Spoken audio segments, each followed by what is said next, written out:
Recall the scene in the Bible when God wrought destruction upon Sodom. And think also of how Lot's wife became a pillar of salt.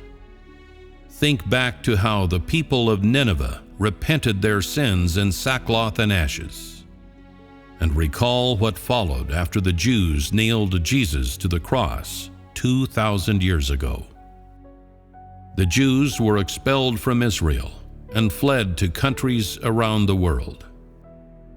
Many were killed, and the entire Jewish nation was subjected to unprecedented destruction. They had nailed God to the cross, committed a heinous crime, and provoked the disposition of God. They were made to pay for what they did, were made to bear the consequences of their actions. They condemned God, rejected God, and so they had but one fate: to be punished by God. This is the bitter consequence and disaster that their rulers brought upon their country and nation. Today, God has returned to the world to do His work. His first stop is the grand assemblage of dictatorial rulers, China, the staunch bastion of atheism. God has gained a group of people by His wisdom and power. During the period, He is hunted by China's ruling party in every means and subjected to great suffering, with no place to rest His head and unable to find a shelter. Despite this, God still continues the work He intends to do. He utters His voice and spreads the gospel. None can fathom the almightiness of God. In China, a country that regards God as an enemy, God has never ceased His work. Instead, more people have accepted His work and word, for God does all He can to save each and every member of mankind. We trust that no country or power can stand in the way of what God wishes to achieve.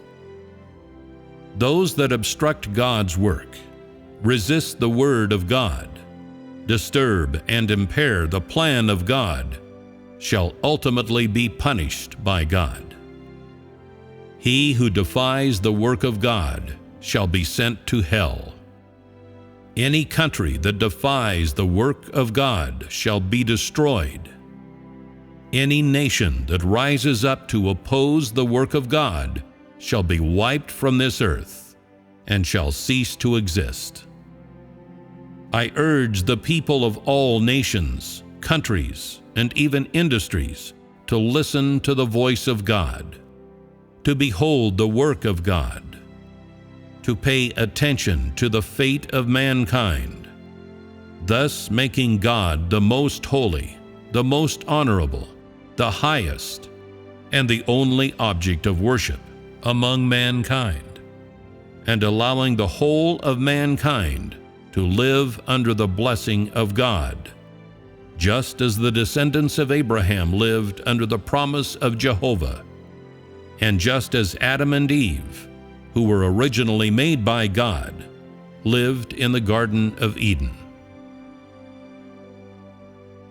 The work of God is like mightily surging waves. No one can detain Him, and no one can halt His footsteps. Only those who listen carefully to His words, and who seek and thirst for Him, can follow His footsteps and receive His promise. Those who do not shall be subjected to overwhelming disaster and deserved punishment.